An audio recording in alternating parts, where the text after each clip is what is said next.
My name is Jonathan Walton, and welcome to this pilot of our podcast on human beings and music. Why we love it, how it works its magic on our bodies, and the latest research into the most exciting new developments bringing music into medicine, technology, and healthcare. Music's been called the human race's most powerful hack, our ultimate tool for controlling and changing our state of mind and body. But how does music do what it does? We all know that nothing soothes a broken heart like a playlist of sad songs. But why? What's happening in our minds, our hearts, and our bodies when we listen? And how can we use our body's natural response to music when our health conditions are more serious, even life-threatening? What about long-term serious mental health conditions like depression and anxiety? And how can the rest of us harness music's natural effects to make our own hectic lives that bit easier? Well, our podcast is here to find out. For the last 5 years at X System, it's been my great privilege to meet dozens of people at the cutting edge of technology, medicine, and society. And in each themed episode, we'll be speaking to them in depth to find out another aspect of the all-important question, how can music help? So where else can we start but with our dear friend and colleague, Nigel Osborne. Nigel, welcome. Thank you. Well, nice to be here. For full disclosure, of course, you and I, we've worked together for many years. But for those who don't know you, you're not only the founder of X System, one of the founders, but a highly accomplished composer, aid worker, and music therapist. So there are many things that we could discuss today, and I'd like to ask you, but for this short pilot, I would just like to briefly discuss a few potential topics. Here's your starter for one: music and PTSD. Well, that's a particular interest of mine, using music to support people with post-traumatic stress disorder. And there's a great deal to talk about because music can support people with PTSD in a number of different ways. In terms of biology, music can help regulate the biological systems that get dysregulated by PTSD. For example, the heart beating faster than it should most of the time, having your autonomic nervous system on high alert, having chemical changes in your body, breathing problems, problems with gait and movement. All of these things can accompany PTSD, hyper-alertness or even sluggishness at the other extreme.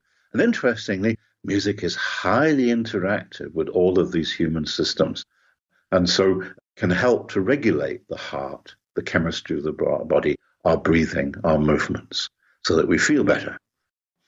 Then, going even further, there are psychological and social aspects as well, from trust, communication, concentration, in the psychological area, right the way around to social, psychosocial things like self-belief, self-worth, communication, being together with other people, being comfortable in company.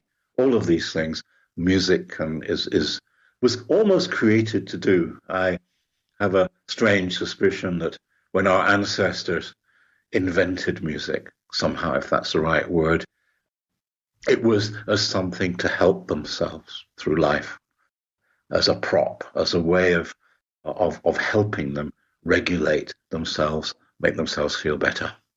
And this is going to be a little bit of a cook's tour. We're going to be going rapid fire from topic to topic. And so next up on the agenda is music and depression. Yes, this is a little bit related to some of the concerns of PTSD, because there again, music is in a pretty good contact with and has a strong hotline to many of the things that might cause or trigger depression, or might be signals, symptoms of depression. On the one hand, feeling low, in other words, having a set of circumstances that make you feel depressed, that might be the case, as opposed to having a psychotic depression, if it's to do with things that are happening around you. Very often music can help. And one of the earliest principles discovered in music therapy this century was the ISO principle, which is the principle of entrainment. That if you start music near to the mood of where somebody is, and change it step by step, you can actually lead them to the better place they want to be. So we can take music which might be resonant with someone's depression and step by step, track by track, change it to lead them to a better place mentally. But there again, we have all of the things that I mentioned with PTSD. We then also have the autonomic nervous system where depression comes to reside in lowering the tone in our sympathetic system, or in some cases raising it, but it's there that happens. Then the chemistry, the hormones that might give us motivation, that might give us joy in life and get up and go, can be depleted. And there again, the miracle is that music is highly interactive with precisely these chemical resources of the body, electrochemical resources to be precise. But it has this extraordinary relationship, which we discovered over the last 20 years or so. So it is a remarkable thing. We've discovered in the most modern of science, the most ancient of our histories. This goes back to the beginning of human evolution, these things. And yet we're rationally understanding them only now. Thank you. Next up on our quiz, music and memory. One of the phenomena that is noticeable, particularly in old age and in dementia and Alzheimer's and other things, is that somehow the musical memories remain. That people can no longer be able to speak, remember language, but they can sing the words of a song. What it tells us is how deep music is in us. It is first in and last out of the human mind and body. So it's very, very fundamental to us. Memory and music, as its first and last out, are intimate partners. So we've given the exceptional idea that in old age how people can, through music, find memory, but it goes the whole time. Music is a narrative of our body's time and emotions. It carries within it the capacities of time. Music works with our long and short-term memories. It plays with them. It amuses our memories. It sculpts them. And that's why it can often be healing, because, for example, certain diseases and mental illnesses can break memory in various ways. Music can put it together again. So there is an intimate relationship between music and memory. Finally, in many therapeutic processes, you make use of this. For example, in psychodynamic music therapy, where we're trying to help people to deal with their memories and their past, music seems to be a very safe way of conjuring up and being able to deal with, our inner life and worlds and our memories. So it has all of these very productive relationships with memory.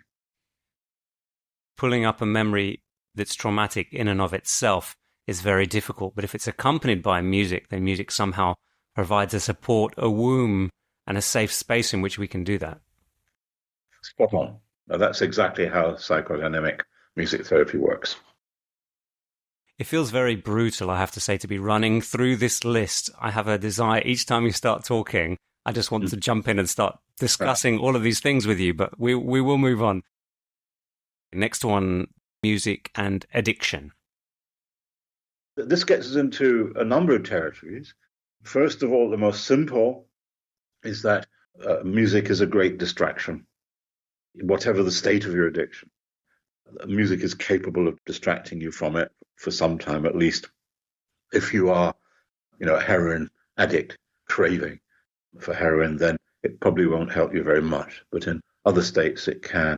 I have an example. I was working in Lebanon with Syrian refugees, and one person, Syrian, who I recruited to help with my children, was deep into cannabis use, to the extent of it, affecting at the time he was deeply into it, his capacities in many ways. I told him that you do what you want in your life, but if you're going to come and work with the children, please don't come if you are in any way under the influence of the drug. Please just don't.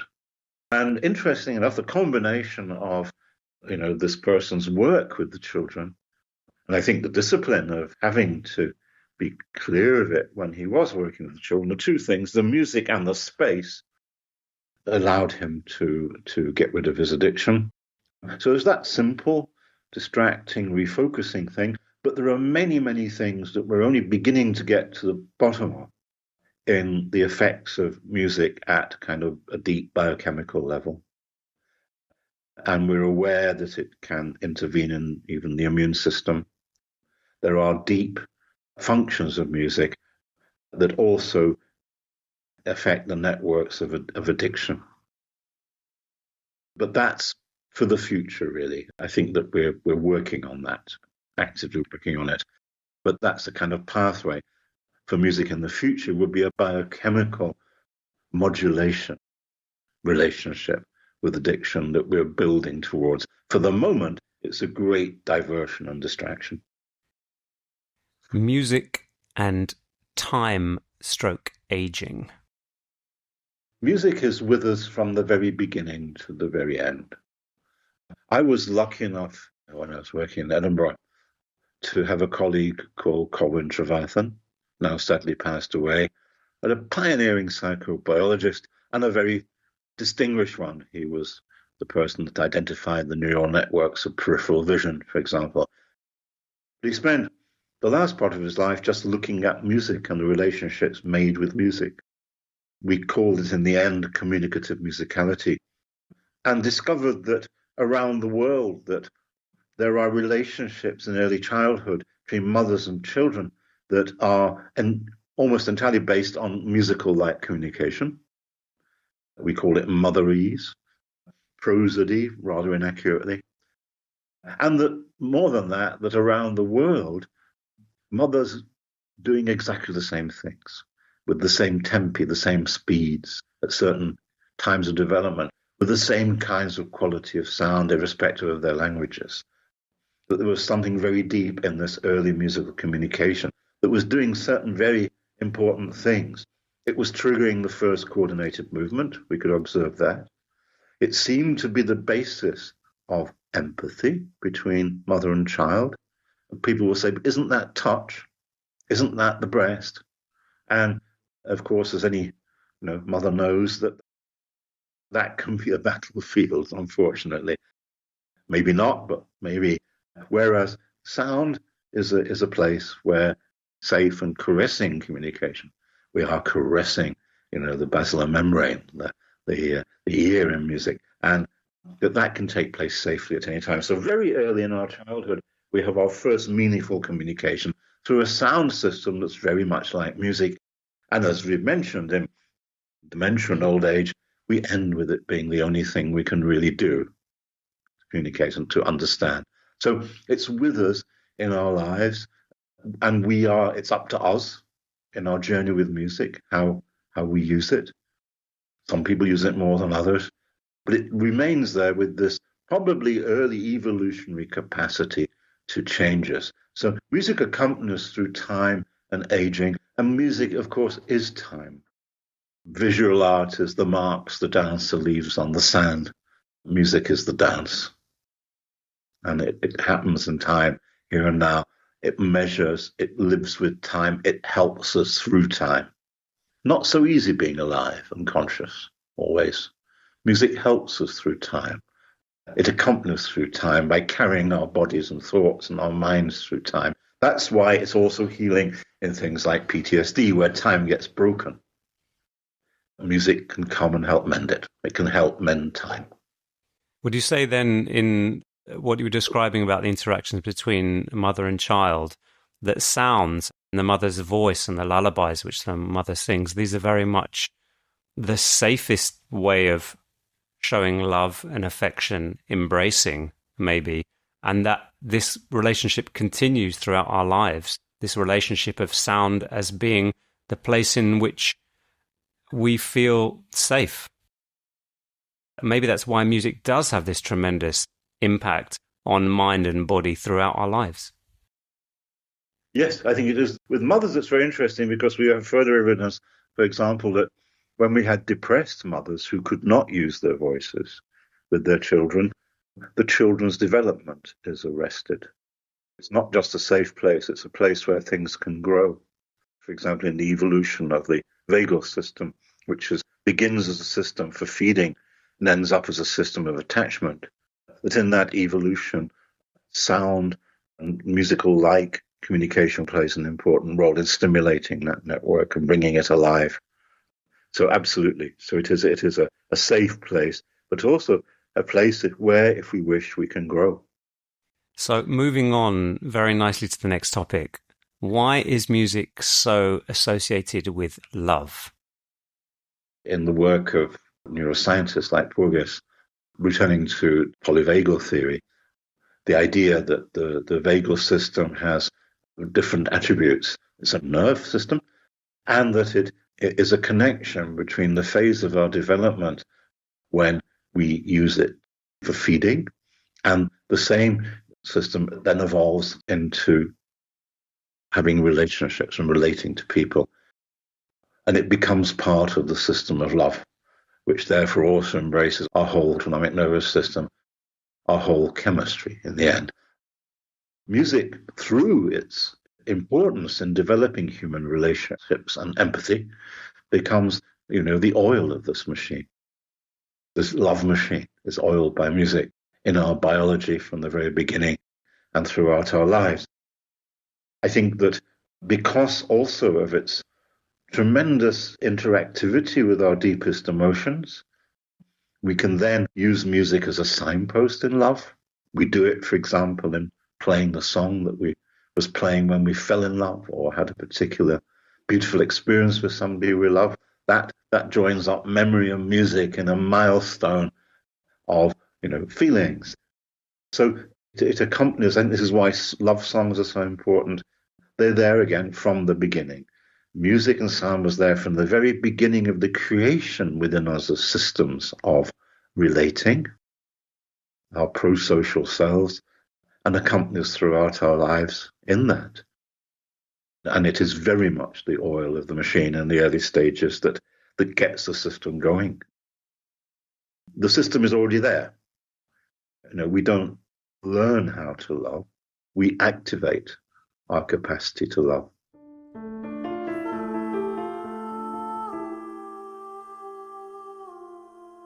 Thank you so much. It's been great doing this pilot with you. It's actually got me rather excited about the future of this podcast. Thank you, Nigel, and look forward to doing this again with you soon. And thank you to all of you for listening. Yes, thank you. This podcast is brought to you by the team at X System. Don't forget to subscribe to stay up to date with all of our latest episodes, and to find out more about our range of clinical treatments involving music, head to x-system.co.uk.